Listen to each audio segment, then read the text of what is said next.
Welcome, everyone. Thank you for joining us today for our webinar, Accelerated Mineral Insights, Digital Transformation of the Analog Back Office. Quick introduction, my name is Eliot Stone. I'm an account executive at Enverus and developed this webinar along with my colleague, Justin Jobson. Justin won't be able to join us today, but he'll be available to answer any questions you may have after the webinar. We'll revisit this slide at the end during Q&A, so you'll be able to take down our contact info. And that said, we'll also follow up with you after the webinar to get your feedback and answer any questions. An agenda, at outset, we'll gain a high-level understanding of what Enverus MineralSoft is and touch on its origins. Then we'll explore the challenges of running an analog back office and how Enverus can accelerate the time it takes to manage your mineral portfolio and generate key insights, all while reducing cost and risk to the mineral owner. And then at the end, we'll conclude with a summary. At a high level, Enverus MineralSoft is an end-to-end software platform purpose-built for managing minerals, royalties, and non-op working interests. Operators for years have had full software platforms for managing operated interests, but the non-operator has had to use spreadsheets, general ledgers, state regulatory websites, and filing cabinets, and none of these talk to each other. This arrangement, it's plagued by inefficiency and definitely, it has an inability to generate the key insights required to manage a mineral portfolio. To address these issues, MineralSoft brings together in one place automated revenue statement delivery, dashboards and analytics, Enverus public and regulatory data sets, robust custom reporting, secure storage, and direct online access from anywhere, any device, ongoing maintenance, support, and training. Essentially, you can think of MineralSoft as an automated back office in the cloud for the non-operator.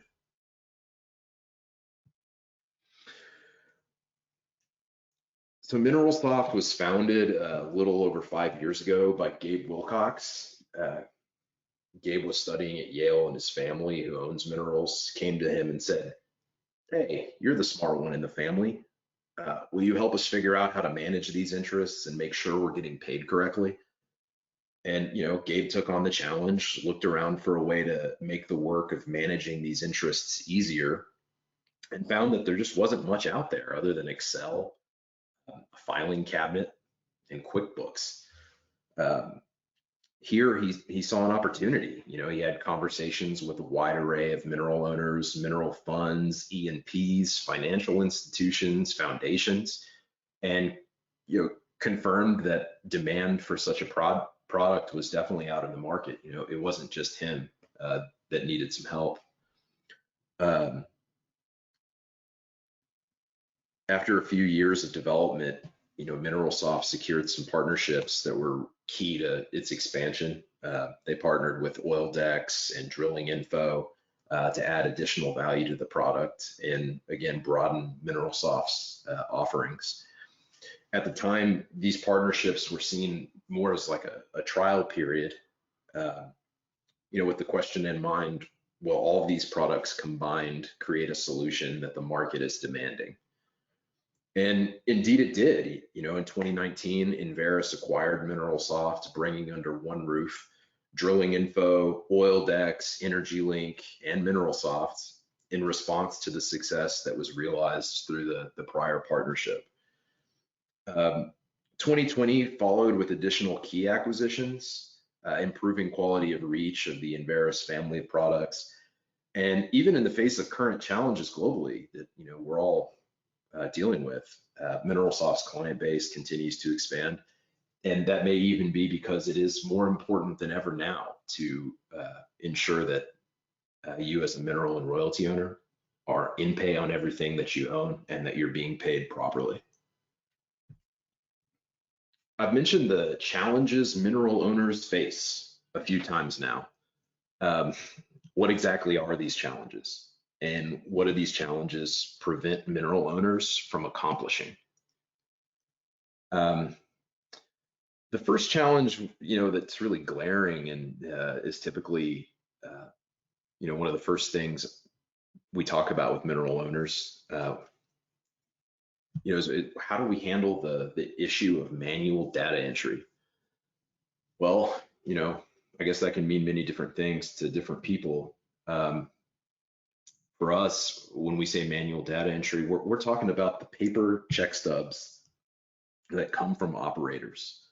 As a royalty owner, you receive a check and along with it, an accounting of everything that, added up to the total of that check.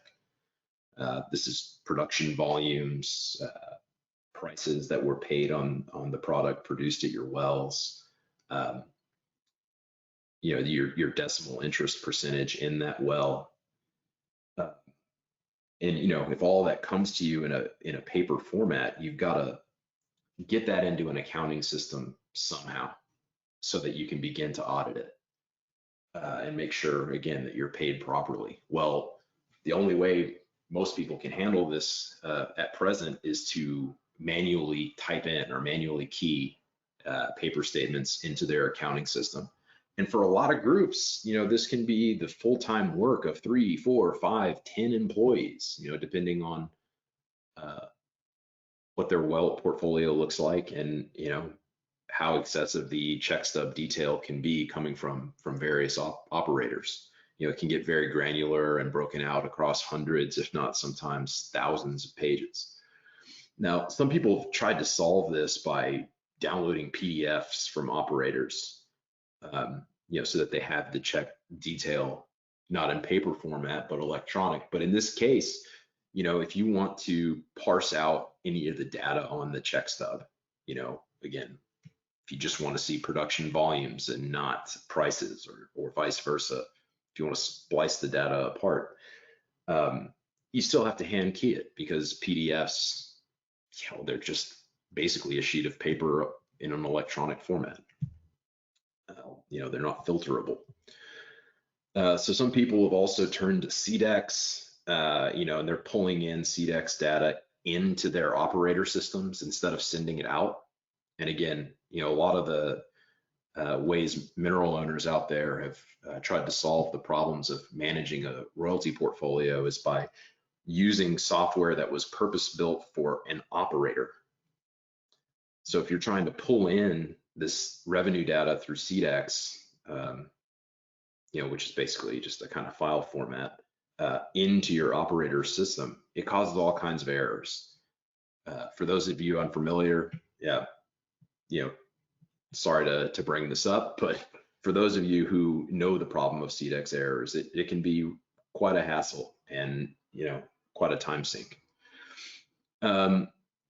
Another issue here, that creates the need for manual data entry is JIBs, joint interest bills. If you participate as a non-operator in a well and you want to understand the profitability of a given well you have an interest in, you have to, of course, net out expenses in that well, operating expenses. And there are thousands of those expenses types out there, and each of those types are associated with particular codes. And none of the operators seem to share codes. There's not really a standard set of codes. So again, you have to manually key this stuff. One last kind of in the weeds point. If you own a given well and it's operated by a particular operator, if that operator decides to sell the interest to another operator, they might change the name of the well on their revenue statements. So one operator may call a well the Emalogue 2, the other operator may call it the JSIC 12, but it's the same well spot. So if you've got, accounting records that are named the Emalogue 2, you've got to go in, realize that the new operator has changed the name of the well.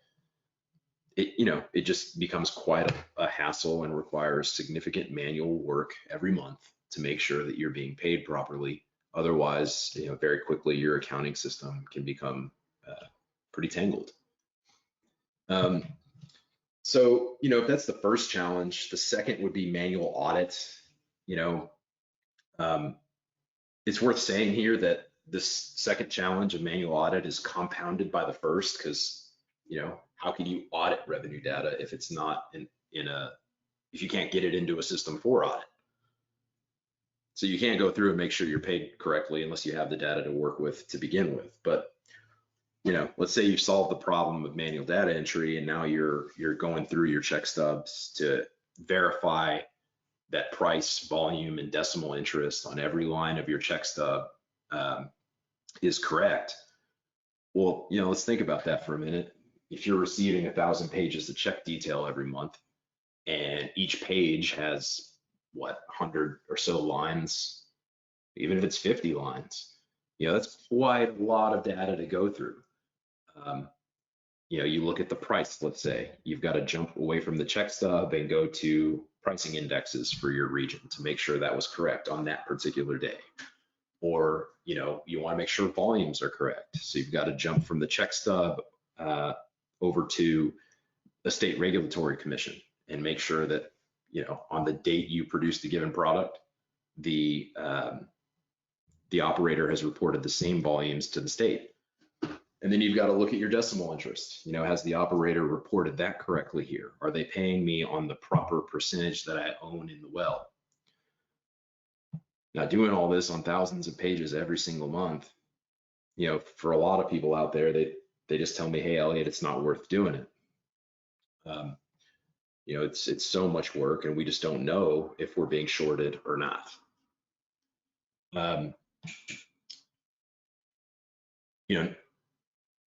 Another thing is just verifying that no wells have fallen off your check, or that there are no missing checks each month that you should have been paid, that didn't come in. Again, if we're talking about hundreds or thousands of pages of check detail, going through all of that every month to make sure that you're not missing a payment on a single well or on a collection of wells, it's tedious manual work that can be costly. Then a lot of people out there also have these leases that are cost-free, meaning, an operator can't deduct from your royalty deduction categories such as transportation, sweetening, marketing. But sometimes, operators' accounting systems have errors, and, you end up having royalty deducted when you shouldn't be. So if you're going to enforce those lease provisions, you've got to be able to go through your check stub and aggregate all that data. Well, again, in the case of many check stub pages, this becomes a roadblock to generating those kinds of insights. Then the last category here is, manually having to generate analytics and insights. What do we mean by this? If you don't have revenue data in your system, you can't generate an insight out of it. If you haven't audited the revenue data, it's difficult to generate analytics and insights because you don't know if the revenue data is correct. But let's say you could get through those two major problems. Now you're facing the situation where you have to manually calculate across many different data fields specific insights that will help you make decisions on your portfolio, that will help you report to stakeholders in your portfolio, report to the tax office. All this stuff, it's necessary for a royalty owner to complete. But again, manually creating those insights and analytics is time consuming and often compounded by the previous challenges. So what do these three categories of challenge, if we're unable to overcome them, so what? What does that prevent the mineral and royalty owner from doing? Well, firstly, the obvious one is you can't ensure that you're paid properly and that you're paid on everything that you should be. If you can't audit your revenue, if you can't keep track of it because it's too much of a manual process, you don't have the staff for it, or the manual data entry is creating more errors than it's solving. Yeah, it can be very difficult to ensure that you're being paid properly. Secondly, if you're spending a whole lot of time on manual entry, manual audits, generation of insights, you're not spending that time going out and recovering improper payments or lost revenues. So there's really quite an opportunity cost here. Third, if you're unable to generate insights and analytics, you're unable to determine questions like, hey, should we sell some of these interests that we own? Are we getting to a point where the well productivity's fallen off so much it's no longer really worth keeping? Or, hey, should we acquire new positions in properties we already own, or in properties adjacent to where we own? Is this area really productive, and can we? Would it make sense to go and make new acquisitions? Or hey, maybe you need to meet specific obligations as a portfolio manager or fiduciary. Maybe you need to generate some reports every month that you send to stakeholders in the portfolio, investors in your fund. And doing so, again, requires that you have not only the time to do it, but the quality of data. And these manual processes just slow down the time to insight and analytic. So, the glaring question now is, how do we solve for these issues in MineralSoft? So in MineralSoft, we address the challenges of first, manual data entry in a seamless and industry-leading way. And what I mean by that is, in MineralSoft, there's no need to hand key any data. So Enverus purchased several different companies in a strategic way: MineralSoft, EnergyLink, OilDex, to bring together a solution that would streamline, make electronic and automated the import of revenue data.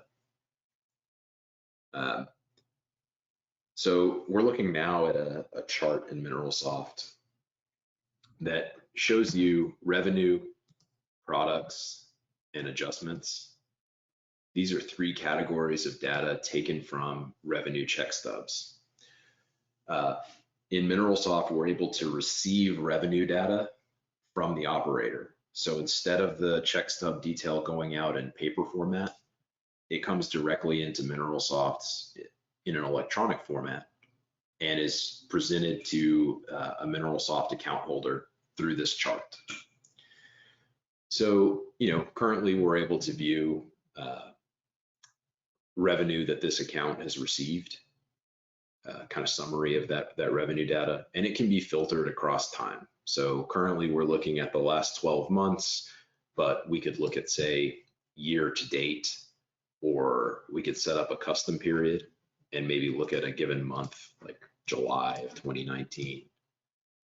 And we've broken down all the revenue we've received into this easy to read chart.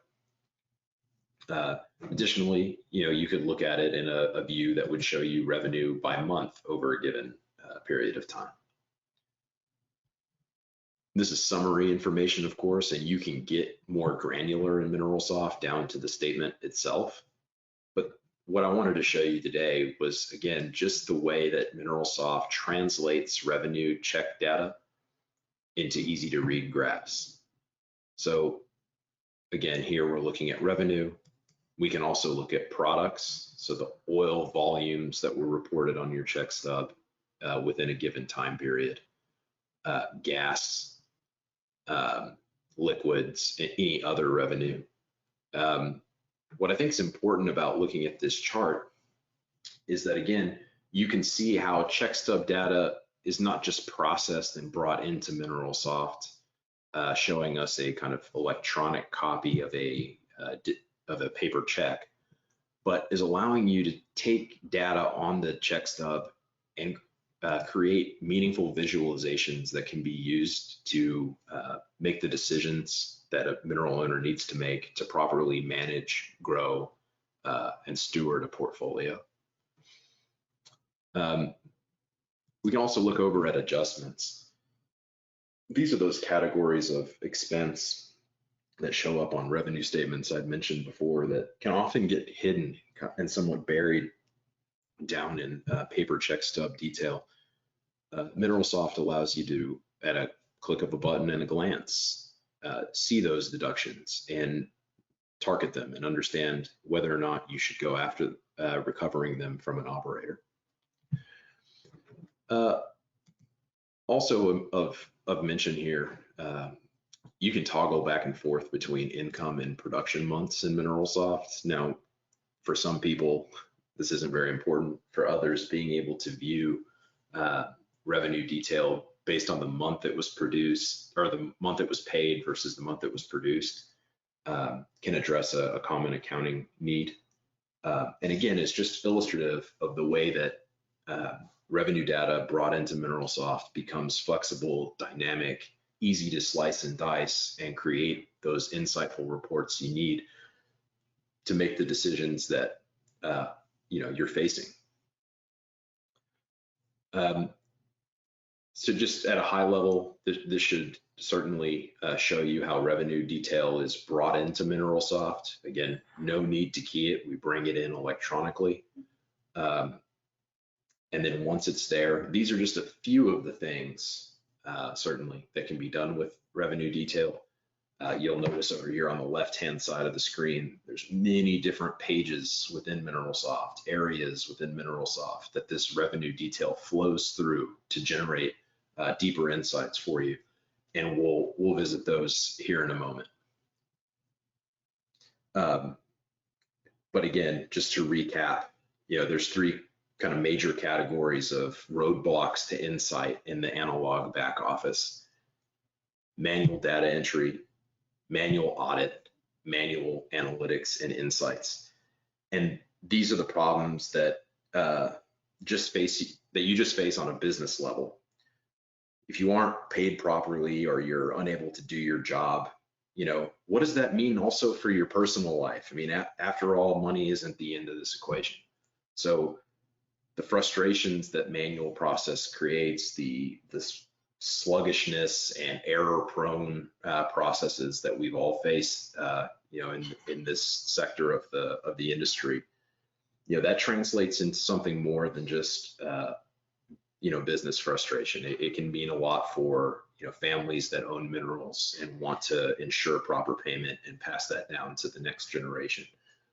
Stewards of portfolios who serve as fiduciaries, making sure that they meet all of the requirements that they must meet in order to live up to their fiduciary responsibility. Or maybe a fund who's backed by investors. If you want to make sure that you're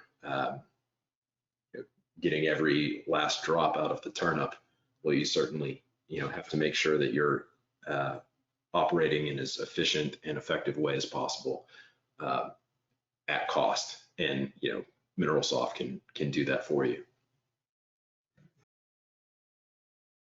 So at MineralSoft, we don't view land and revenue as two separate and siloed arenas of mineral management.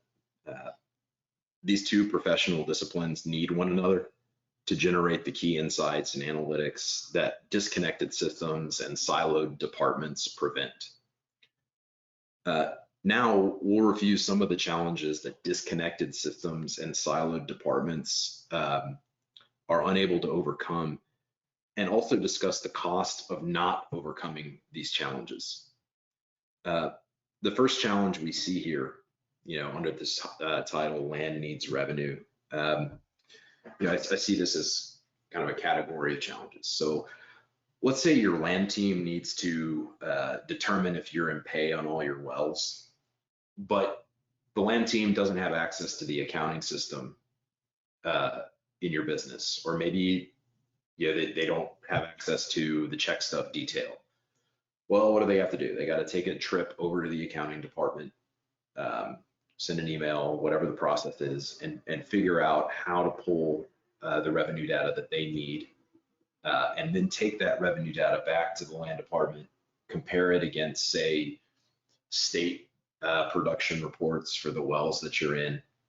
But because of all of the issues we spelled out in the first slide, around, manual data entry, confusion of well names, uh, the ways in which land systems aren't plugged into revenue systems can just create, you know, a very difficult challenge for a land team to overcome.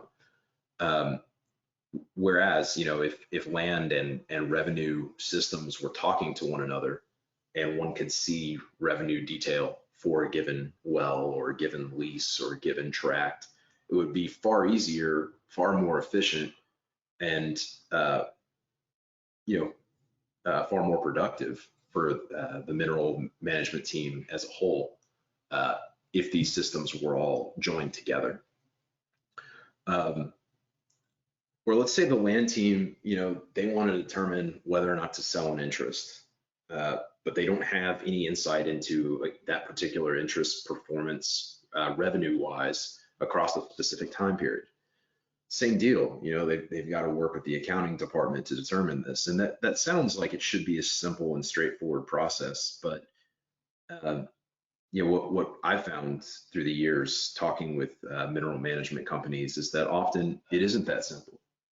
There's again, disconnected systems and siloed land teams create these kind of siloed insights where the land team may know a whole heck of a lot about the land, but they don't really know much about its revenue performance and vice versa. And that can make it very difficult to, again, make these kinds of higher level decisions on what to do with the management of the portfolio. Or let's say the land team wants to calculate, the NRI for the units that you participate in so that they can, be sure that you all are paid correctly on all your wells. But in order to do that, they need to be able to run a report of all the wells that intersect with a given unit and see all the revenue that's come in on all of those wells. So all they can do is kind of see the land position, see where wells are located, but they are unable to determine if they're in pay on all the wells, what they've been paid at what rate. Calculating something like the overall NRI in a unit becomes impossible. So just, a third example of this issue of siloed insights. Now we can do it vice versa. The land team needs revenue, but the revenue team really needs land. Let's say someone in the revenue department is auditing royalty statements and needs to determine if they're being improperly deducted against by a particular operator. But all the leases are stored in filing cabinets, 5 or 6 floors away, in a different area of the building, or maybe the leases are off-site in a storage facility. They have to drive across town and go over there to pull a lease out of an old filing cabinet in the back of an office. And maybe these leases aren't put together in a organizational system that would make it easy to find. This is something that I've encountered many times with folks looking to add efficiency to their management process. Now, while it may seem not a big deal to have somebody drive over to another office and pull a lease to audit the revenue, well, if they have to do this every single month and they have to do it for 70 different leases, this starts to become a real problem. Let's say, as another example, an in-pay well in your portfolio didn't receive revenue this month, and someone on the revenue team has been tasked to call the operator and figure out why. Why didn't this particular well show up on our revenue stub this month? Well, before they do that, they need to check the well status, because there's plenty of reasons why an operator may not have paid you, including, maybe they shut in the well and they're allowed to shut it in per the terms of the lease. Well, you don't want to call the operator and waste all the time sitting on hold, getting passed back and forth between many different staff persons at the operator's office before you get an answer, when you could just, look up the well status. Now, doing this can also be difficult for someone in the revenue department who doesn't have access to land systems. So they have to call the land team to run a status report on the given wells. Maybe this seems like not that big of a deal, but what if that land person that they've contacted is on vacation, and then it's 2 weeks before you know whether or not you should have been paid on this well, and your request for recouping back revenues has been pushed, yet another month before you see proper payment.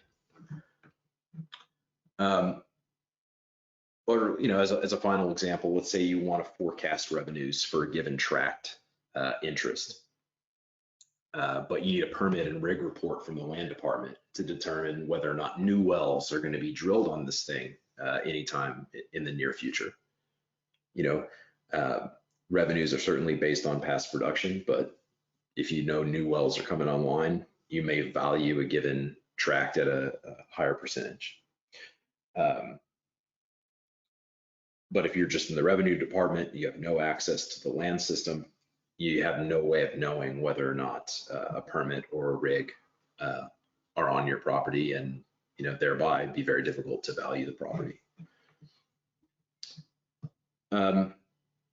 So again, these are all kind of surface level issues that a business has to deal with, but it's not just the frustration and the kind of lack of time that we're trying to solve in joining land and revenue within MineralSoft.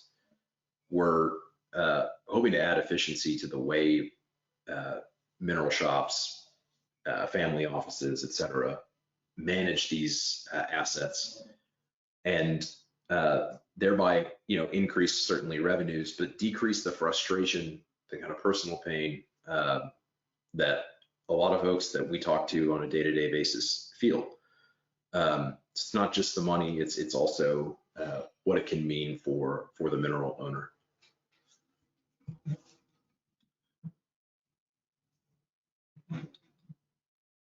So now, we'll take a quick look at the MineralSoft platform and show you how we've connected land and revenue and solved for what were formerly siloed insights, and created insights that are generated out of a marriage of these two disciplines.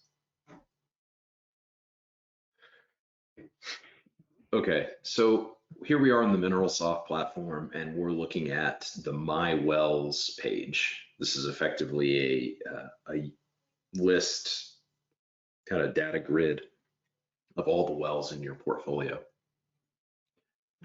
Now, this should be a pretty good example of the ways in which blending land and revenue data can allow you to generate quick insights that used to take weeks to determine when moving across teams.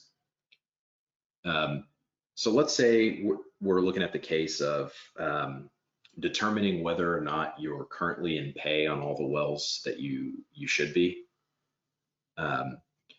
We can click up here on adjust columns, and we're going to adjust some of the headers of this, the column headers in this data grid.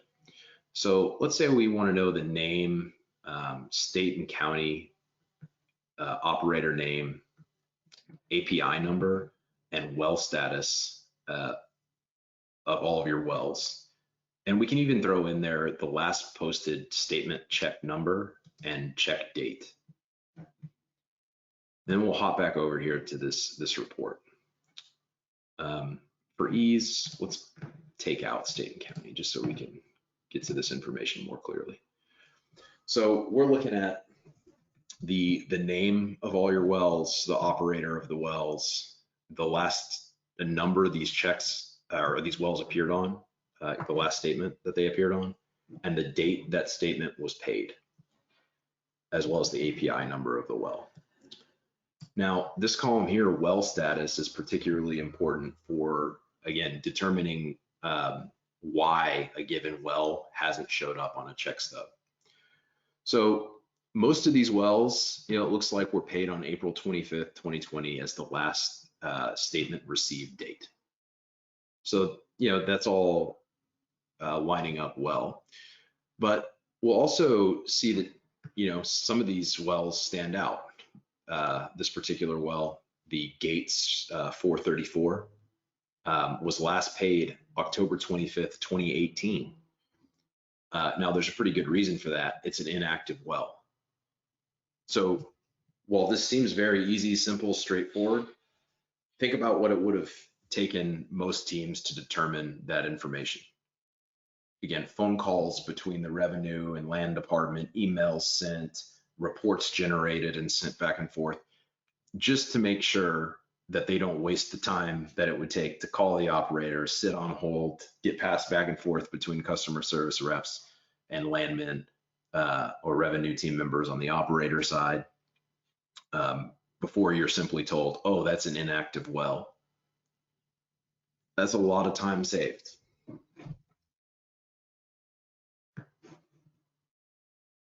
So another thing that we can look at here in MineralSoft is at a specific well information page. So we're going to hop over to the JSIC 12H.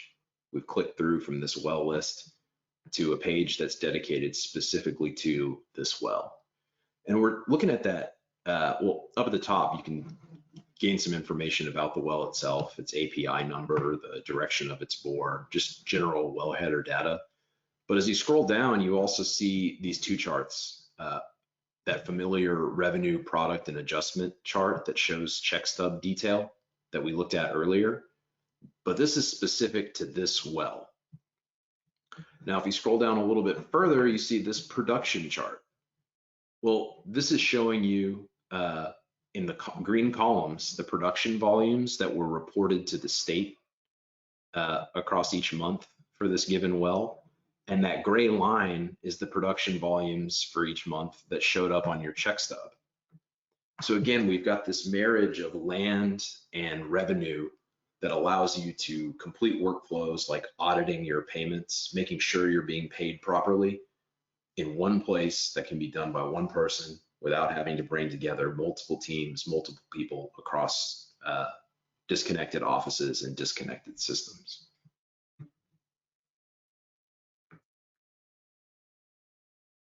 So the last set of challenges that we'll discuss today is around risk and exposure that the Analogue back office leaves the mineral owner open to.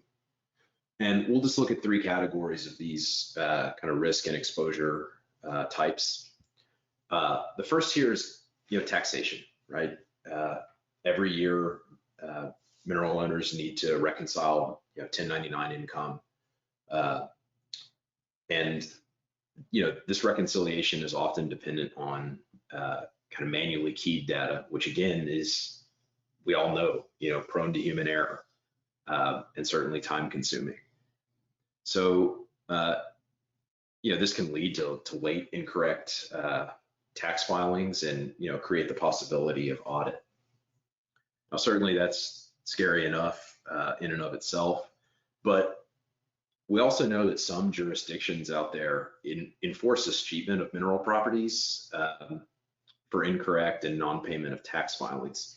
Now, an inability to clearly track your liabilities and track your inbound revenues and report on those in a way that reduces the amount of human error as much as possible leaves you open to those kind of tax risks and burdens. The next thing that a lot of royalty owners talk to us about as a challenge in their analog setup for tracking their portfolios is, particularly groups that have investors backing their mineral and royalty acquisitions. This is often the case in mineral funds, but can also be the case with private individuals or family offices or even endowments. Sluggish delivery of earning reports and performance analytics, particularly to hands-on investors, can lead to poor due diligence assessments. So if you're a backer of a fund and it takes you quite a long time to get any kind of a performance report from the fund that you're backing, well, you may choose to take your business elsewhere. and certainly if you're an investor and the fund that's managing your investments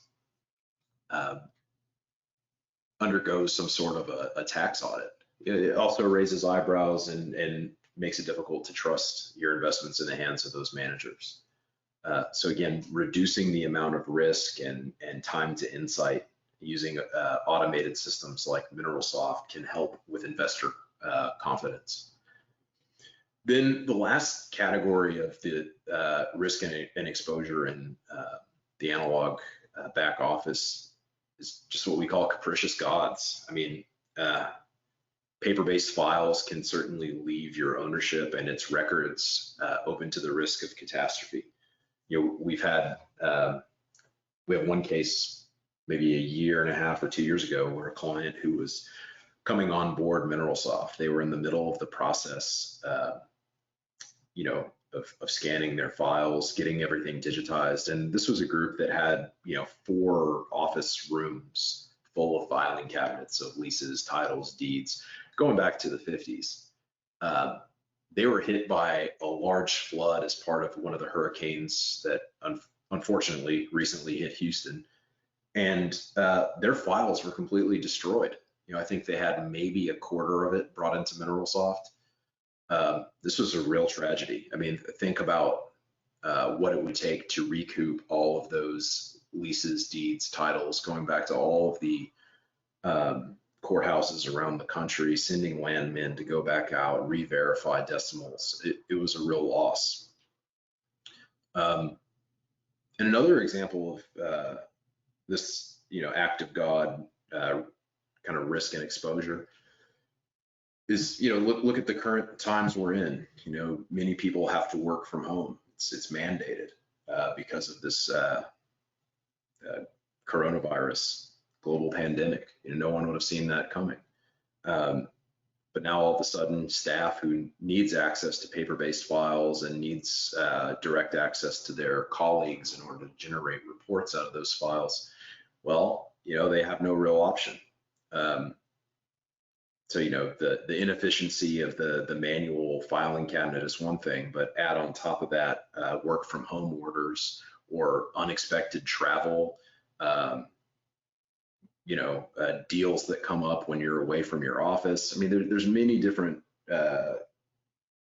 circumstances in which you may find yourself far apart from your ownerships and documentation and need that information right away, but be unable to access it. So again, these are some of the challenges that we hear out there. How does MineralSoft deal with all of these categories of risk and exposure? Well, we'll jump over to the platform and look at a few solutions we have. So how do we solve for some of these categories of risk and exposure in MineralSoft? How are we able to use MineralSoft to overcome those challenges? The first way that we do this, particularly when we're addressing some of the tax concerns we discussed, one should be pretty straightforward and obvious. Again, if we're automating the input of revenue data, pulling it from the operators themselves, the amount of error that you might incur if you were, again, continuing to track revenue and get revenue into your accounting system through manual entry, well, all that human error has been reduced. So simply, increasing data quality, we're able to offset a lot of that exposure and risk. But the second way in which we're able to help you overcome some risk and exposure is the risk of not being timely with your filings, not understanding the performance of your portfolio over a given time period, because it takes too long for internal manual teams to generate those reports. So you can imagine if MineralSoft is pulling this revenue data automatically, has your land data also built into the system, we can create reports at the click of a button.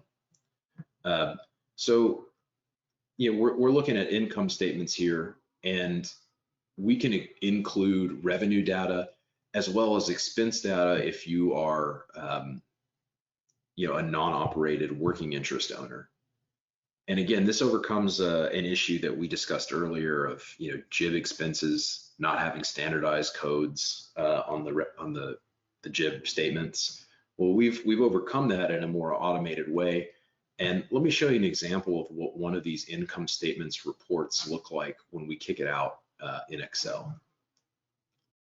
We're looking now at an Excel sheet that shows you the income statement for a given time period. We'll zoom in a little bit. So here we're seeing the categories of revenue information on the left-hand side. The column headers are given months across this time period. And as we scroll down, you should be able to see pretty clearly how that revenue detail is totaled and then compared against expenses. And for those of you out there who own non-operated working interest expense, here's an example of how we break out all the various expenses that show up on JIBs. And as you can imagine, those expenses are totaled and netted against your income. So again, very quickly, you're able to generate a profit and loss statement with just a click of a button, all based on digitally delivered data, freeing you from the risk and exposure of manual data entry. So the second category of risk and exposure that the Analogue back office can bring to the mineral and royalty owner is, again, investor relations and kind of sluggishness in reporting and incorrect data that backs up those reports. In MineralSoft, we showed you a moment ago that we can generate an income statement at the click of a button. Well, we can also create investor portfolio summary reports. Now, these are polished PDFs that provide an investor level overview of the performance of the portfolio across a given time period, showing production data, metrics on growth, and other insights that are necessary for decision making within an oil and gas investor's due diligence process. We'll have a look now at what a summary page from one of these reports looks like. So here we see some of the categories of information that these portfolio summaries provide for your investors, again, at the click of a button. It'll show you things like the average price per barrel of oil within a given time period, show you growth year over year for that category. Certainly metrics on income, taxes, expenses. We look a little further down though, and we'll see some insights around top counties by revenue or top operators by revenue. Also in this overview summary page, we'll show income increase or decrease over a given time period, production numbers and their increases or decreases, as well as changes in well count. Now we're looking at a summary page here. There's a larger available report that will back up all of these metrics with, well by well information. It's quite a robust report, and again, it can be generated within just a click of a button. So again, the last form of risk and exposure we discussed that an Analogue file and back office leave the mineral owner open to is, again, these kinds of acts of God where paper files can be destroyed or misplaced, or the unforeseen can keep you somehow out of the office and unable to access documents that are necessary for managing your portfolio. We're looking here at a map view in MineralSoft. I'll zoom out a little bit so you can get a sense for its scope. As we zoom in toward one of these areas that mark our ownership, we're getting in here to a particular tract and unit set. So, the kind of orange shape here is a tract that you have ownership in. The gray boxes are units. We see some well spots here. Let's say we click on the tract, and we'll notice that this box pops up on the left-hand side that gives us a summary description of the tract, some land information, the interests that we have in that particular tract. We can also jump over to related. Now, let's say we wanted the deed for one of the two interests we have in that tract. Well, it's hyperlinked right there, and we can open it up, and we're looking at the deed information for the tract. If we wanted to pull up the file for the deed, we can pull up the file here from this list by clicking download.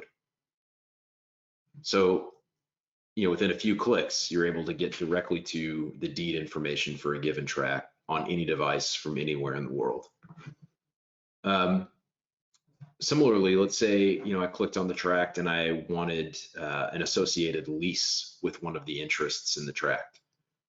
Well, again, I could click on the lease and pull up the information page for that lease.